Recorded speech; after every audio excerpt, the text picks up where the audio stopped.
All right, today we're jumping right to the very end of the Quran to explore its final two chapters, and trust me, they're a powerful pair, famously known as the two protectors. But before we dive in, let me ask you something. What's your greatest fear? Really think about it. Is it the danger you can see with your own eyes? Or is it the one you can't see? The one that whispers in your mind? Just hang on to that thought, because it's exactly what we're getting into today. See, the Quran's final chapters, they're a direct answer to that very question. They're basically a divine toolkit for protecting yourself from, well, both the seen and the unseen dangers of life. And you don't have to look far to see their purpose. It's right there in the name. In Arabic, they're known as Al-Muʿawwidhatayn. It literally means the two protectors. We're talking about Surah Al-Falaq, chapter 113, and Surah An-Nas, chapter 114. Okay, so let's break down the first shield. This one is all about the stuff that comes at you from the outside world. You know, the threats you can actually see or point to. And the story behind why these chapters were revealed is, well, it's pretty intense. According to tradition, the Prophet Muhammad became incredibly sick. But this wasn't just any illness. It was the result of black magic, a spell cast against him. This kind of thing is called sihr in Arabic, basically sorcery. Think of it as a hidden, targeted attack from the outside. It was designed to mess with him physically and mentally. A very real, external threat. So in response to this attack, the divine cure was sent down. The angel Gabriel appeared with these chapters. And this one verse from Al-Falaq, it's the perfect antidote. It says to seek refuge from the evil of those who practice sorcery. It's directly calling out and dismantling the exact weapon being used against him. So you see, Al-Falaq is this incredible, comprehensive shield. And it's not just for magic. It covers the evil of anything created, the dangers that come with darkness, sorcery itself, and even the destructive force of envy. It's like an all-purpose defense against any threat coming from the outside. Okay, so that's the outside world covered. But what about the dangers you can't see? The ones that attack your mind, not your body? Well, for that, we need the second shield.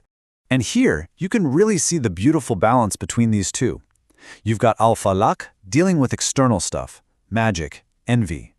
And then you have An-Nas, which protects you from the internal enemy, those corrupting whispers, the waswas.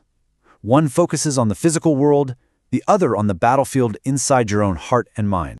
And the strategy that Surah An-Nas uses, it's absolutely brilliant. This isn't just a simple prayer. It's more like a sophisticated psychological defense system. So get this. To fight just one internal enemy, the chapter builds this incredible three-level defense.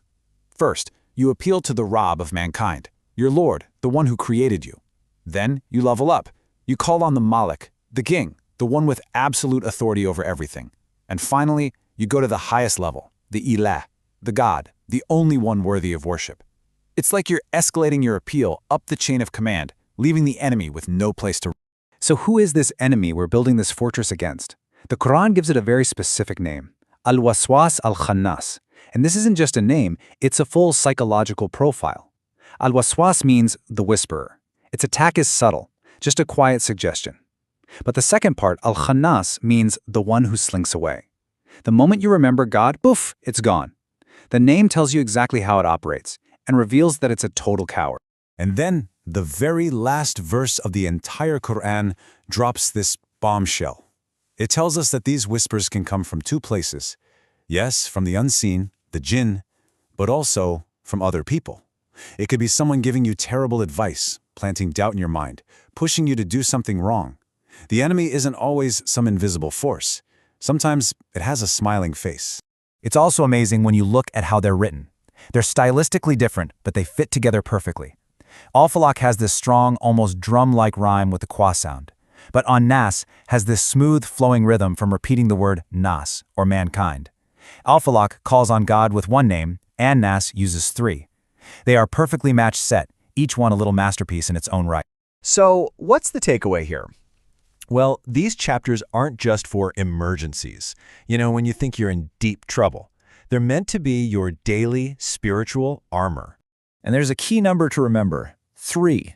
The Prophet Muhammad recommended reciting these two protectors, plus the chapter of purity, Al-Ikhlas, 3 times. And the promise that comes with doing this? It's huge. He said that if you recite them 3 times in the morning and 3 times in the evening, they will suffice you against everything. I mean, that's basically a divine insurance policy for your day, covering you from all harm, both seen and unseen. You know, throughout history, people knew how powerful these chapters were. They'd even write them down on amulets for protection. But the real power, the way the Prophet taught it, is in actually saying the words. It's not about a lucky charm. It's a direct conversation with God, a personal appeal that turns these words into a living shield you put up yourself every single day. So we end right where the Quran ends. Think about it. The entire book starts with a prayer for guidance, Al-Fatiha, and it finishes all those chapters later with the tools for protection.